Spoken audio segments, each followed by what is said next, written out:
Krishna consciousness, you look in the Satya Yuga, Krishna consciousness was prominent, and then as the progressive yugas came more and more into being, and the influence deepened, how Krishna consciousness became less apparent.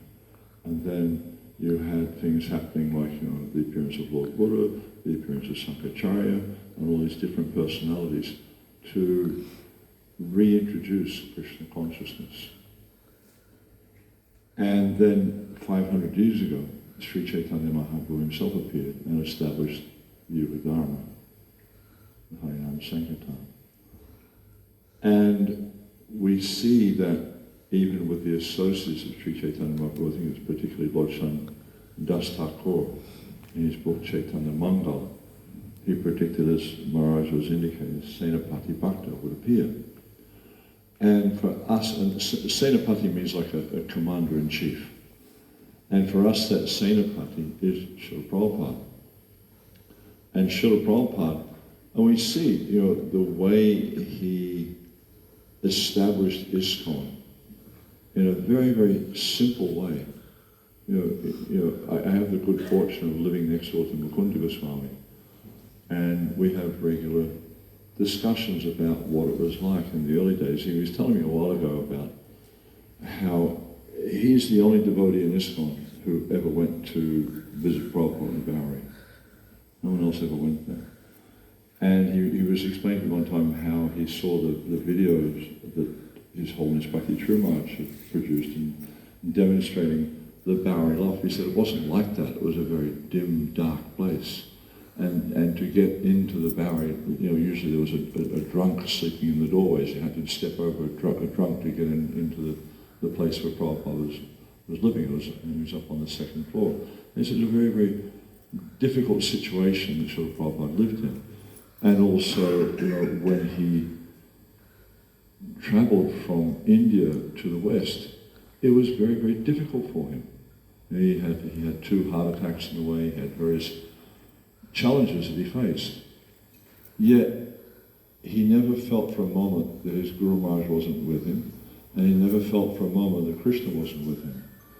And different devotees, Prabhupada had shared things. You may have been there that year, that last time Bhavananda came to Australia, the last Vyasa Puja they did there. And a few days before the Vyasa Puja happened, he was having, it was a class, there wasn't many devotees there, and he was sharing how Prabhupada had told him that Krishna had appeared to him beforehand and he said, don't worry, you just go there, Prabhupada was in the spiritual world, he said, you just go down there and print my books, I'll take care of everything else. This Prabhupada had told Bhavananda directly. And so there's different indications that Prabhupada also revealed that when he was traveling on the Jaladuta to the west, how he had a dream or an apparition, if you like, a vision, where Krishna was rowing the boat. He's rowing in a rowboat, and he was taking him there. And also when Prabhupada had one of his strokes, he had this vision how Krishna was massaging his heart. So Srila Prabhupada, even though it appeared like he had very, very little, he arrived in USA, he had 40 rupees, was it, I think, a bag of oats, and some books, and not much more than that. Just basically clothes on his back and maybe some changes of clothes, but he had very, very little. But he had the spiritual world, as Kalasambhara was pointing out, and this is what he planted. He planted the spiritual world, not only in these cities, but in the hearts of so many devotees. There's an interesting explanation in the 2nd chapter of the Bhakti Rasamrita Sindhu, that where Rupa Goswami explains that, he said that actually, you see how when people come to Krishna consciousness, when they come to the practice of bhakti, then very quickly they progress to a certain level in devotional service. And he said this is because in their previous lives they practiced devotional service. And he actually makes the point, he said no one can come to the practice of devotional service without having practiced in their previous life. And so then he goes on to explain, but then how do other people come to the practice of devotional service? He says through the contact of a pure devotee. And that was Srila Prabhupada. Srila Prabhupada is that pure devotee who is propagating Krishna consciousness all over the world still. When the Sankirtan devotees go on the street, what do? They distribute Srila Prabhupada's books. He said so many times, if you want to know me, read my books. And this is a very, very important instruction for all of us. Today for me was a particularly sweet day because, for many reasons, but I've been constantly traveling for the last 2 months, so I haven't had much time for anything. So today I just thought, okay, I'm going to do nothing. I'm just going to go down the beach, I'm going to read, I'm going to chant, just have a nice day. It was a wonderful day. And in reading Srila Prabhupada's books, we can actually come to know Srila Prabhupada, and we can come to know what he's given us. And as a result of knowing what Srila Prabhupada's given us, we can develop deep, deep gratitude. Because I, for one, can say that Prabhupada saved me from a very, very difficult situation. And so, I am personally very, very grateful to Srila Prabhupada, because if it wasn't for the contact of Prabhupada and his followers, I have no idea of where I might have wound up. And so we see how sort of Prabhupada, through his preaching, through his tireless efforts, we often hear stories of how, everyone was sleeping, all Prabhupada's disciples were sleeping, and he was up at 2 o'clock in the morning translating books. It wasn't like he was doing it to make money or to bring, to get name, fame, glory, anything. No, he was doing this so he'd give the message of Krishna to each and every one of us. It's like Srila Prabhupada would often refer, I'm going to put a deity worship plug in here, I can't help it. He'd often refer to the deity as the Archer Avatar. And then he would translate that to mean the mercy incarnation of Krishna. Because Krishna appears as the deity for our benefit. There's nothing here he needs, there's nothing we have he needs. He's got the best cook. I mean, who can cook better than Srimati Radharani? He's got the best servants, he's got the best of everything. But to give us the opportunity to serve him, he appears as the deity. And also Srila Prabhupada, he wrote these books for our benefit. He wrote these books for each and every one of us, for the devotees that are currently here, for the devotees in the past, and for the devotees who are yet to come. And if we really want to understand this process of devotional service, this practice of devotional service, if we really want to understand Srila Prabhupada and understand how fortunate we are, then we need to read Prabhupada's books, because we'll understand Prabhupada.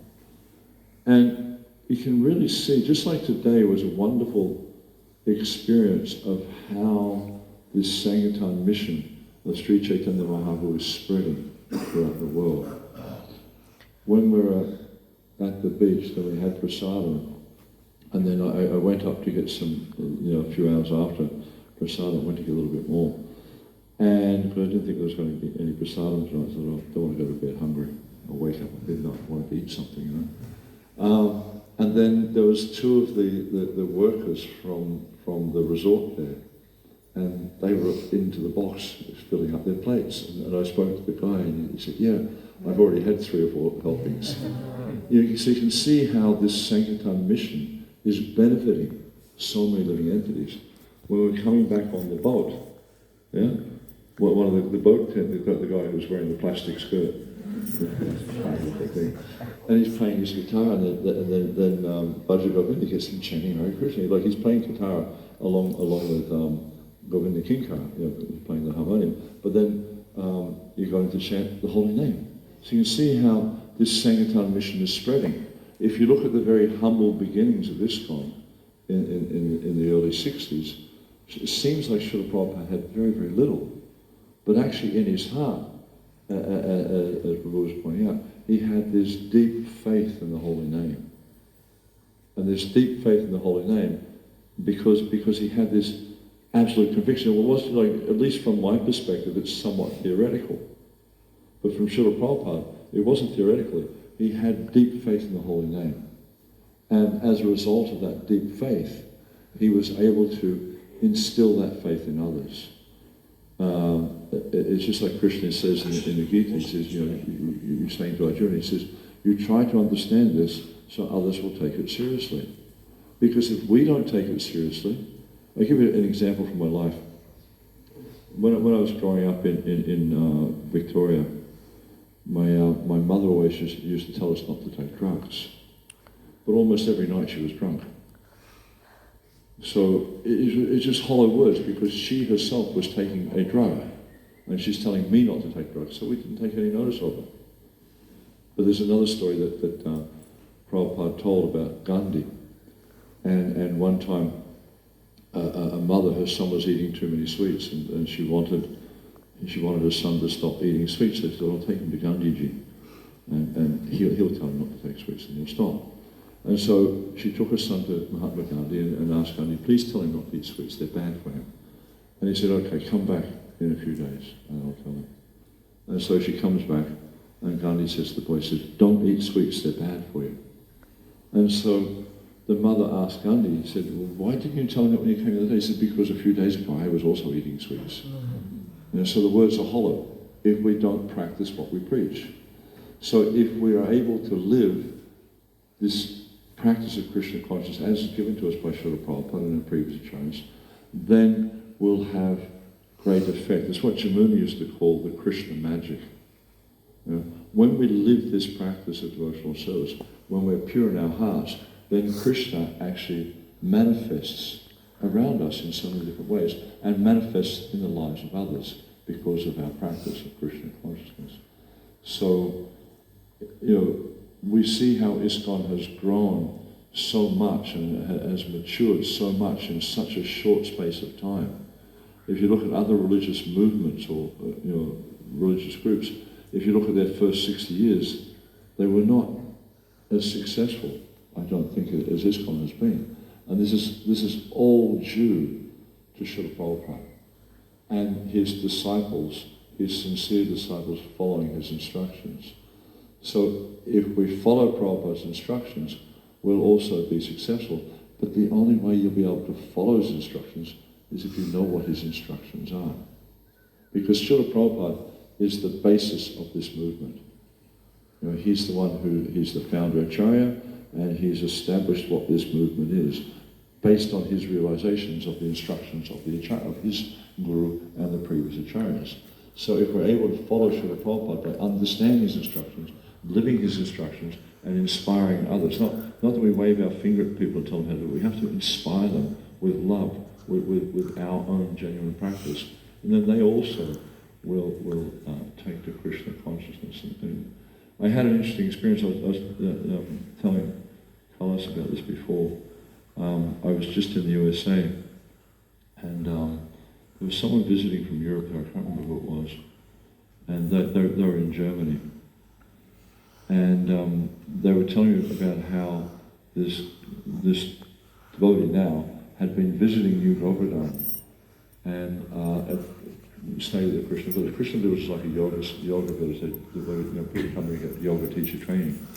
And she became inspired by Krishna consciousness while living on the farm. Because when the guests come there, they attend the yoga village. They can work in the garden, or they can work around the temple. And if they attend the morning program, then they don't have to do any work. So what we find is happening is many want to come and do service around the temple because it's easier. And the kirtan's playing all day, and they get to take Krishna Prasad every day. But if they go to the morning program, they don't have to do any work at all. So we find, like, within a few weeks, some of these girls, they're walking around with bead bags. And so anyhow, one of these girls, she'd attended Krishna village, and lo and behold, a year later, she's opened up a preaching center somewhere in Germany. And she's spreading Krishna consciousness there in Germany. So we see, as Kala was saying about this, planting the seed. You just never know when the seed's going to fructify. I remember hearing stories about book distributors distributing books, and they meet some Russian sailor in Melbourne, and the Russian sailor would take that book back to Russia. This is the days before the Iron Curtain fell. Take the book back to Russia, and the book would be hand-copied hundreds and hundreds of times and distributed all over Russia. And Srila Prabhupada said these books are like time bombs. I'll give it another practical example. Is Mahamantra from the farm, Bob the Builder. He gave my older brother The Science of Self-Realization, and he never read that. He gave that to me, and I read it.